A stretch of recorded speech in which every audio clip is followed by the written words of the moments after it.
IT বাড়ির পক্ষ থেকে ওয়ার্ডপ্রেস টিউটোরিয়ালের প্রথম পর্বে আপনাকে স্বাগতম। এই পর্বে আমরা ওয়ার্ডপ্রেসের কিছু বেসিক তথ্য জানব। ওয়ার্ডপ্রেস মূলত হচ্ছে একটি ফ্রি এবং open source content management system software. Content management system বা সিএমএস হচ্ছে এমন একটা সিস্টেম যেটার সাহায্যে একটি ওয়েবসাইটের কন্টেন্ট ম্যানেজ করা হয়। একটি ওয়েবসাইটে বিভিন্ন ধরনের কন্টেন্ট থাকে, যেমন টেক্সট, অডিও, ভিডিও। এই কন্টেন্টগুলোকে সহজে ম্যানেজ করার জন্য বিভিন্ন টাইপের সিস্টেম ডেভেলপ করা হয়ে থাকে। এই ধরনের সিস্টেমকেই সংক্ষেপে সিএমএস বলা হয়ে থাকে। পৃথিবীতে যে সকল সিএমএস রয়েছে তার মধ্যে ওয়ার্ডপ্রেস হচ্ছে সবচাইতে জনপ্রিয় এবং one of the most powerful CMS. তো এই ওয়ার্ডপ্রেস ব্যবহার করে ওয়েবসাইট তৈরি করতে গেলে আমাদেরকে মিনিমাম 3টা রিকোয়ারমেন্ট ফুলফিল করতে হবে। নাম্বার 1 হচ্ছে আমরা যেখানে ওয়ার্ডপ্রেস ব্যবহার করব সেখানে ল্যাঙ্গুয়েজ হিসেবে অবশ্যই পিএইচপি ইনস্টল করা থাকতে হবে। পুরো ওয়ার্ডপ্রেস সফটওয়্যারটি পিএইচপি ব্যবহার করে তৈরি করা হয়েছে। দ্যাটস ওয়াই আমরা যদি ওয়ার্ডপ্রেস ইউজ করতে চাই আমাদের ল্যাঙ্গুয়েজ হিসেবে অবশ্যই পিএইচপি ইনস্টল করা থাকতে হবে। এরপরে ওয়ার্ডপ্রেস ওয়েবসাইট তৈরি করার জন্য কমপক্ষে একটি ডাটাবেস থাকতে হবে। ডাটাবেস হিসেবে আমরা মাইএসকিউএল ব্যবহার করব।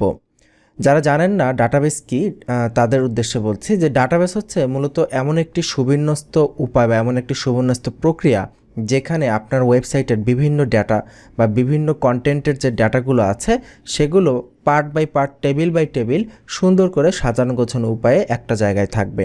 ফর এক্সাম্পল, আপনি যখন কোনো লাইব্রেরিতে যান, সেই লাইব্রেরিতে গিয়ে কোনো বই যখন খোঁজেন, কোনো লাইব্রেরিয়ানকে বলেন যে আমার অমুক বইটা লাগবে, সেই লাইব্রেরিয়ান ওই লাইব্রেরির ডাটাবেস বের করে, সেখান থেকে দেখে অমুক বইটা কোন তাকে রাখা আছে, সেখান থেকে ওই তাক থেকে আপনাকে বইটা এনে দেয়।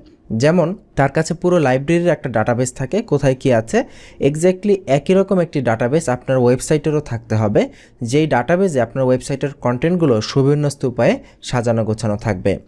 এবং এরপরে যে বিষয়টা থাকতে হবে সেটা হচ্ছে ওয়েব সার্ভার। ওয়েব সার্ভার হচ্ছে যেখানে এই বিষয়গুলো কন্ট্রোল করা হবে।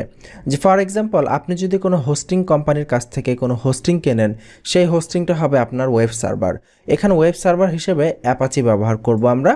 তো এই ওয়েব সার্ভারের ভেতরেই মূলত আপনার এই পিএইচপিটা ইনস্টল করা থাকবে এবং মাইএসকিউএল থাকবে। সো আমাদের এই 3টা বিষয় মিনিমাম লাগবেই যদি আমরা একটি ওয়ার্ডপ্রেস ব্যবহার করে একটি ওয়েবসাইট ডেভেলপ করতে চাই। তো এই হচ্ছে ওয়ার্ডপ্রেস নিয়ে খুঁটিনাটি তথ্য। আপনারা যারা আমাদের ওয়েবগুরু কোর্স দেখেছেন সেখানে আমরা আরও অনেক কথা বলেছি, তো আমরা একই কথা বারবার রিপিট করতে চাচ্ছি না। জাস্ট যেহেতু এটা ওয়ার্ডপ্রেস থিম কাস্টমাইজেশন কোর্স, আপনাদেরকে ওয়ার্ডপ্রেসের বেসিক বিষয়গুলো আরেকবার ঝালাই করার জন্য এবং আরেকটু ডিটেলসে জানানোর জন্যই মূলত এই বেসিক পর্বগুলো শুরুতে দেওয়া হয়েছে।